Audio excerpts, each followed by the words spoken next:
Hello friends, ముందుగా అందరికీ welcome to Joy pets world. కొత్తగా చూస్తున్నట్లయితే సబ్స్క్రైబ్ చేసుకోండి. ఆల్రెడీ సబ్స్క్రైబ్ అయితే లైక్ చేయండి. ఈ రోజు అయితే షాప్ క్లోజ్ చేసి ఇంటికి వచ్చేసరికి 10:30 అయిపోయింది. ఇంకా తర్వాత తెలిసిందే కదా మనం పక్షులు పెంచుకునే వాళ్ళ కష్టాలు. అవి ఎలా ఉన్నాయో చూద్దామని చెప్పి పైకి అయితే వచ్చాను. వచ్చేసరికి గప్పీ హాబీ స్టార్ట్ చేసిన కొత్తలో ఆర్టీమే కోసం అని చెప్పి ఒక సెటప్ అయితే చేశాను. ఇప్పుడు ఆ వైర్లు ఖాళీగా ఎలాడుతున్నాయి. దానికైతే ఇవేవో వెరైటీగా ఉన్నాయి పురుగులు. మొత్తానికి ఇవైతే ఇక్కడ గుడ్లు పెట్టేసుకుని హ్యాచ్ అయిపోయినాయి. ఇవేంటో తెలిస్తే కనుక కామెంట్లో తెలియజేయండి. నాకైతే కొత్తగా అనిపిస్తుంది.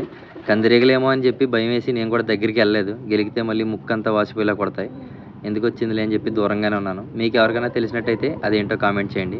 అండ్ నెక్స్ట్ మన కాన్యూర్స్ బ్రీడింగ్ బాక్స్ దగ్గరికి అయితే వెళ్ళిపోయాం. చూడొచ్చు 5 ఎగ్స్ అయితే పెట్టింది. రికార్డ్ అనే చెప్పుకోవాలా, ఎందుకంటే జనరల్గా ఇవి 4 పెడతాయి. ఈ 5 ఎగ్స్లో ఎన్ని హ్యాచ్ అవుతాయి ఏంటి అనేది మనం ఒక వీడియో అయితే చేద్దాం తర్వాత. ఇక మీద వీటికి గ్రోత్ అప్డేట్ కూడా ఇస్తూ ఉంటాను. నేనైతే చూసి షాక్ అయ్యాను 5 ఎగ్స్ ఉండడం.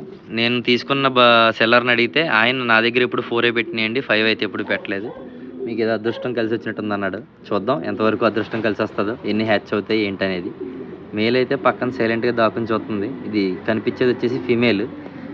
ఎగ్స్ మీద అయితే కూర్చుంది కదా, అది ఒక్క ఎగ్ని కూడా బయటికి పోనివ్వకుండా అన్ని కడుపులోకి లాగేసుకుంటుంది.